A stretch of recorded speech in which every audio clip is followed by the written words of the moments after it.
Hello people, I'm a beatbox guy in a beatbox world, doing a beatbox analysis on a beatbox battler in a beatbox battle with a beatbox notes and a beatbox studio beatbox.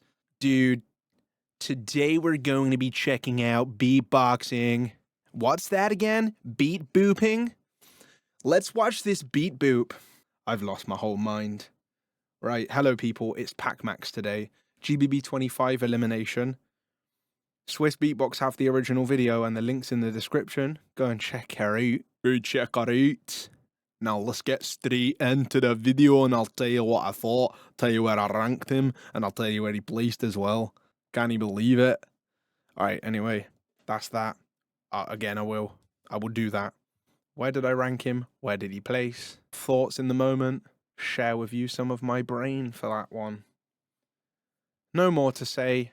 Pac-Man maximum. Let's go. Am I recording?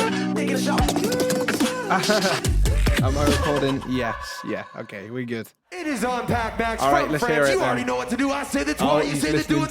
The right pitch to start it off, which tells me that he's going to start with a pitch. So he might be going down a musical route. So I already pre-analysed that and I've wrote it in my notes, and that's what I'm thinking. Preconceptions. I'm not.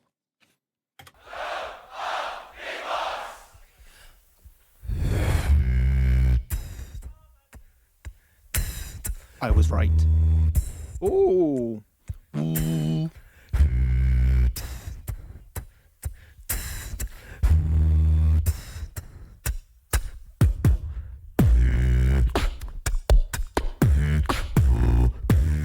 Interesting drip.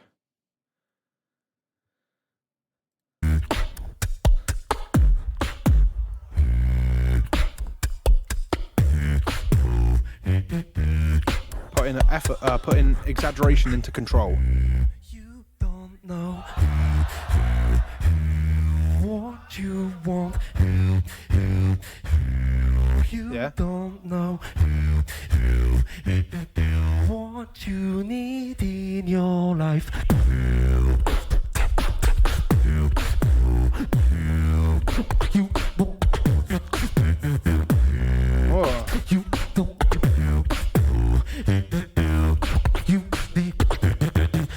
Nice, man. I like that. It's like chopping the vocals and placing the right ones, and then going like that back in. That's a cool way to end the bar. All right, let's continue. You don't know.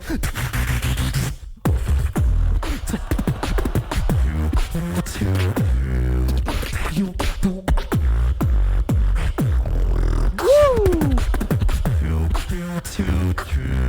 You don't know what you want. Nice progression. You don't know what.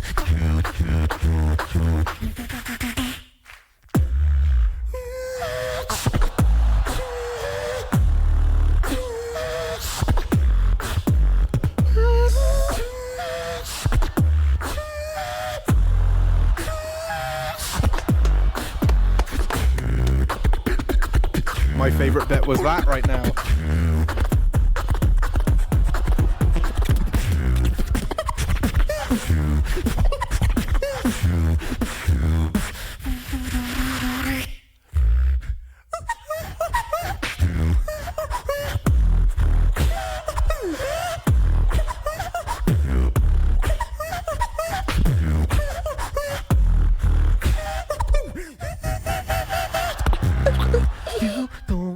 Oh, wow.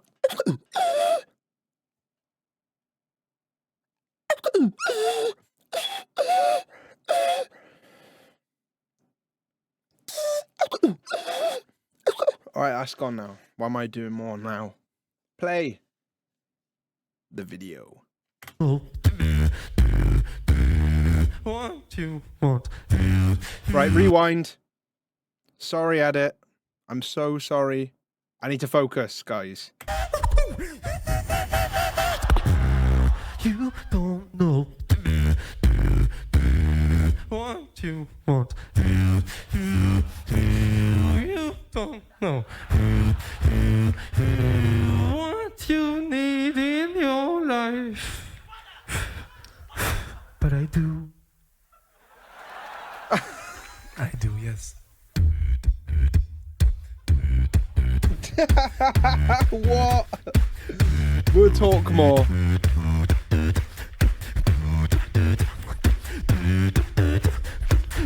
GBB, are you with me? Wow.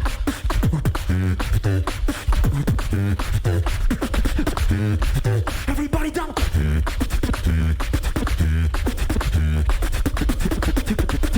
Sun, knee, and see, here we go.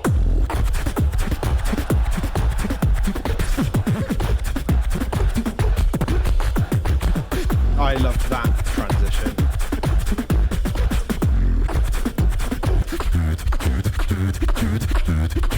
Whoa.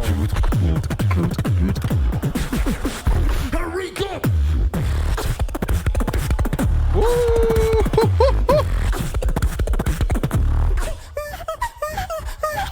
Ah, he's killing it. That was a kill there. Nice.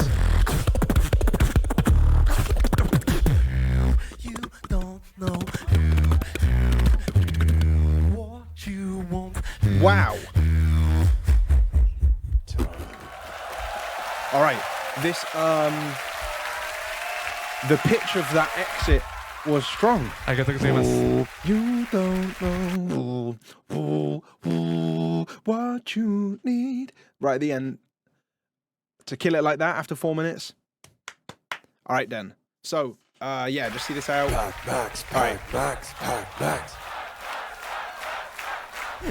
This will be fun to talk about. Let's chat about this one then. So, my first impressions on video is really solid job done there. And the song is great, man. I really like his track. And I think he's doing a decent execution job from a vocal standpoint, which is hard because it's coming from somebody that wasn't always that way. Myself, I fall under that way too. But yeah, he's doing a really particularly good job of controlling the pitches of the and then the progressions of it are nice too. Okay, so I didn't really think of it as clear as I do now, but I can easily assess the rank of this one in my head. Now, the song landed.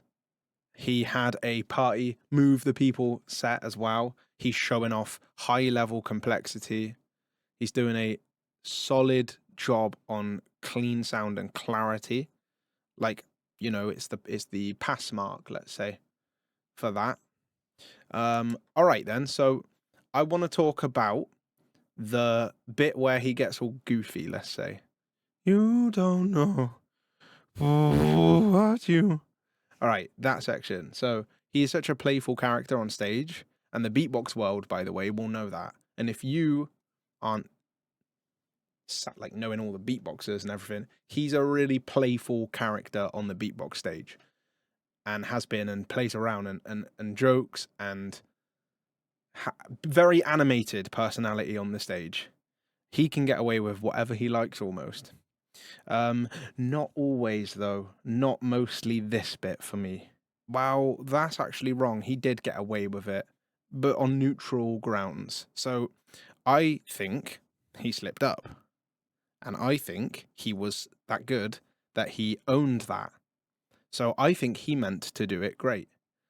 And I'm very convinced because I think the momentum of the final 90 seconds was skewed, which means to go like that. So we want to go like that. He had to do this, and then, no, it's all skewed for the rest.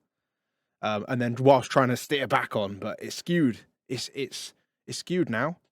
We had to get goofy with it, and it messed up with the energy, the atmosphere, I suppose. But he is a professional and knows how to keep it strong. So it was like this. You don't know. And so this no, I think it was no. He messed it up. And so you don't know. And then this do, we have 1, 2, 3. And then this 1, 2, 3. His brain is going, oh my God, I messed up. I need to maybe play with that because otherwise it stands out more. So no. PACMAX, are you here? PACMAX, am I right? Now, so I interpret it like that, and in my opinion, the mistake is completely perfectly balanced with the spontaneity. So he managed to decide really well to play off of the what do you call it? The what do you call it? It happens in puberty, you know, voice cracks. He decided to play with voice cracks and silly goofy. He got all goofy. He played with that. Took the mistake, decided it will be better now if he uses that. And I think that he was smart for doing that. And I also believe that it would have been just as good and maybe actually better in retrospect if he decided to do the mistake but come back to the quality he wanted. Because I think the last minute would have all been slightly better in the energy. Therefore, maybe slightly better. I'm only talking about maybe one positional place or two in my rankings, but he got silly with it and then found a great way to transition forward. And that is a mark of a champ and a world class trait to do in performance. So for that, PACMAX, I will say fair play. I think that was sick. You took the mistake, you balanced the decision to play with it, and it still was a strong job at the end. I might be wrong, and that might have been a part of the choreography. Like, that might have been on purpose. And if that was on purpose, I don't think it was that good a decision. But what it did do was show up the element of animation and playing around the characteristics of getting silly with it. That's a confidence thing. That's a charisma thing. That's fresh. So regardless, we've got those things now. That's good. Weren't all serious. But I liked the serious. I liked the precision. My notes, by the way, were amazing drums, second strongest. Who was the stronger drums? Maybe Wing. Yeah. Okay, so here's the rankings then. On the screen is my current rankings, and for PACMAX, I had him in 7th place, and his official rank was actually 4th place. So that's a bigger discrepancy than normal for me compared to the ranking. It's not a huge one, but you know, I was pretty balanced in the judge. No, well, why then? Okay, so simple. The first half, top 3. The middle section, 7th, and the last, the areas of the last 90 seconds, somewhere like 10. So when I factor it all in, I get to here, 7th place. You know, it's closely comparable to Codfish for me. Codfish had more explosive moments, and I subjectively enjoyed some areas of Codfish more. But then again, Codfish had more mistakes and less refined. So when you go 2 up and 2 down, I get the same area as PACMAX. And the thing that flip it over the edge in that comparison is probably the maybe it's close for me. It's close. And also I would say that PACMAX sounded a little nicer actually in video than in live. And I think that comes down to the fact that he is more mature of a beatboxer, and his approach was to make the execution strong of the melody, the pitch, and the techniques, which can be personified in the post-production. And live, he came through pretty loud. The drums were amazing. When I consider all the sounds and the arpeggios and everything, he was a solid beatboxer on the microphone. He wasn't particular like Wing and Catchy were. It wasn't particularly dynamic strength, but it was good. And I'm a fan of the set. I'm actually really surprised that I'm one of the lower ranking judges for PACMAX's Elimination. I thought I was a fan. Yeah. But yeah, it was an energy thing. I think he was super on it until he then wasn't a little bit. But he still really, really killed those last sections, like the thing he did near the end, and the last seconds were strong, and it was kind of like he was tired. It's so weird, but I'm just trying to use my own feelings and like experience now. It's kind of like he was over it a little bit. I don't know why. Help me, Pac. I could be completely wrong. You might have 10 out of 10 had 10 out of 10 energy and killed it the way you wanted. But it was kind of like if the 7 beatboxers that had just come by, it's kind of like he least executed how he wanted to compare. Like, for example, Kaji, if I asked him how much did you think you killed it, I reckon he would say he did 10 out of 10 for what he wanted. And if I asked PACMAX, I reckon PACMAX might have done maybe a 6 out of 10. Maybe if I'm in the brain of PACMAX, I think he must have been so happy with the first half. The progression of the did not hit the crowd as much as I thought it would. I think the beat is better than the crowd's response. But then I also think that for some of my own sets in my show, the crowd was great though. But yeah, I loved it more than the crowd did. So we don't get that momentum, and then that little possible mistake comes in, and then I think PACMAX goes, man, let me lock in.